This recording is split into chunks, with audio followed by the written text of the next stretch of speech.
یقیناً یہ حضرت ابراہیم علیہ السلام اور حضرت اسماعیل علیہ السلام کی ایک عظیم آزمائش تھی۔ دوسرا اہم واقعہ کعبہ کی از سر نو تعمیر تھی۔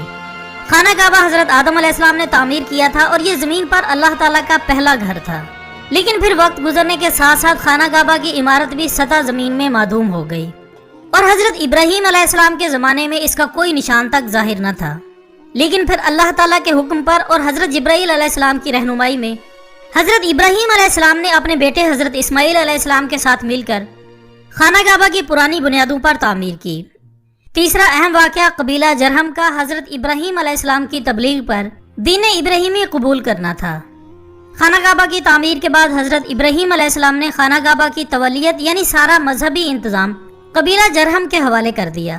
بعد ازاں اسی قبیلے کے سردار کی بیٹی سے حضرت اسماعیل علیہ السلام کی شادی ہوئی۔ جب کچھ پشتوں بعد نسل اسماعیل علیہ السلام پھلی پھولی تو پھر خانہ کعبہ کا سارا انتظام خود آل اسماعیل نے سنبھال لیا۔ کچھ عرصہ گزرا تو ایک اور قبیلہ ایاد مکہ پر حملہ آور ہوا اور شہر پر زبردستی قبضہ کر لیا، اور اسی دوران بنی اسماعیل کے بہت سے قبائل کو مکہ سے نکلنا بھی پڑا۔ تاہم بعد میں یمن سے آنے والا ایک اور قبیلہ بنو خزاعہ نے مکہ کو بنی ایاد سے آزاد کرا لیا۔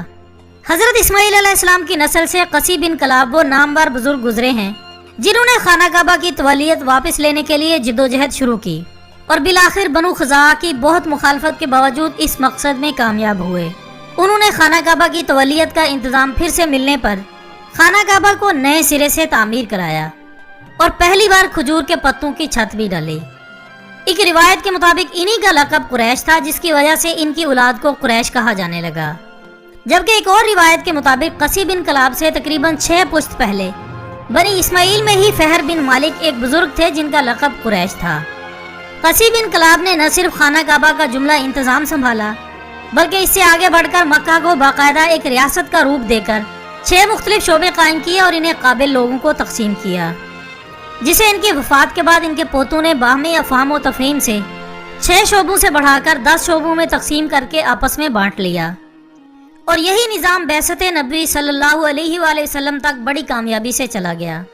اسی تقسیم کے نتیجے میں آپ صلی اللہ علیہ وآلہ وسلم کے جد امجد حضرت ہاشم کو سقایا یعنی حاجیوں کو پانی پلانے کا کام، امارت البیت یعنی حرم میں نظم و ضبط قائم رکھنا اور احترام حرم کا خیال رکھنا، اور افاظہ یعنی حج کی قیادت کرنا کی خدمات سونپی گئیں، جو ان کے بعد بنو ہاشم کے خاندان میں نسل در نسل چلتی رہیں۔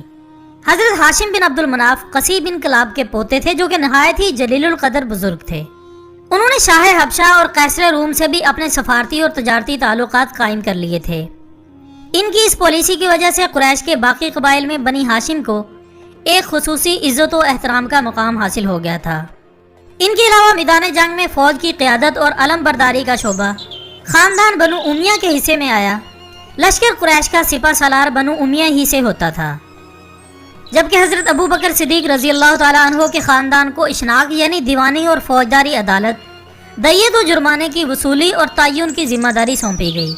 اس کے علاوہ شعبہ سفارت حضرت عمر فاروق رضی اللہ تعالیٰ عنہ کے قبیلے بنو عدی کے حصے میں آیا۔ ان کا کام دوسرے قبائل کے ساتھ مذاکرات، معاہدات اور سفارت کاری تھا۔ اسی طرح باقی شعبوں کی ذمہ داری بھی قریش کے مختلف قبیلوں کے حوالے کر دی گئی۔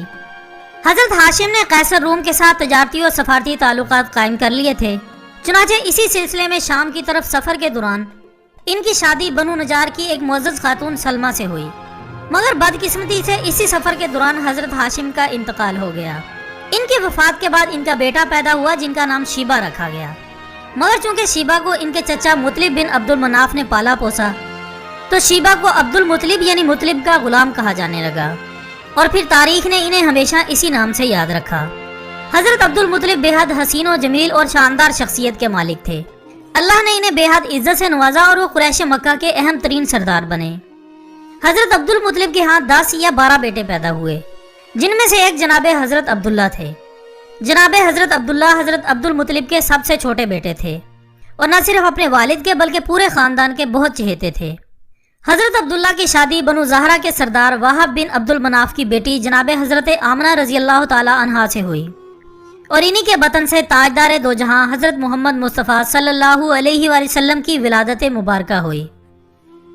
نولی فیکٹری کے دوستو، اگلی نشست میں ہم آپ صلی اللہ علیہ وآلہ وسلم کی ولادت مبارکہ کے وقت قریش مکہ کے مذہبی، سیاسی، معاشرتی اور معاشی حالات پر بات کریں گے، اور آپ صلی اللہ علیہ وآلہ وسلم کی پیدائش مبارکہ سے صرف 50 دن پہلے ظہور پذیر ہونے والا واقعہ عام الفیل سے متعلق بھی بات کریں گے، جب حبشی نژاد ابرہہ خانہ کعبہ کو شہید کرنے کے ارادے سے مکہ پر حملہ آور ہوا۔ بقیہ حالات و واقعات کے ساتھ انشاءاللہ دوبارہ ملاقات ہوگی، تب تک کے لیے اجازت دیجیے گا۔ اپنا دوستوں، رشتہ داروں اور گرد و نواح کے تمام لوگوں کا بہت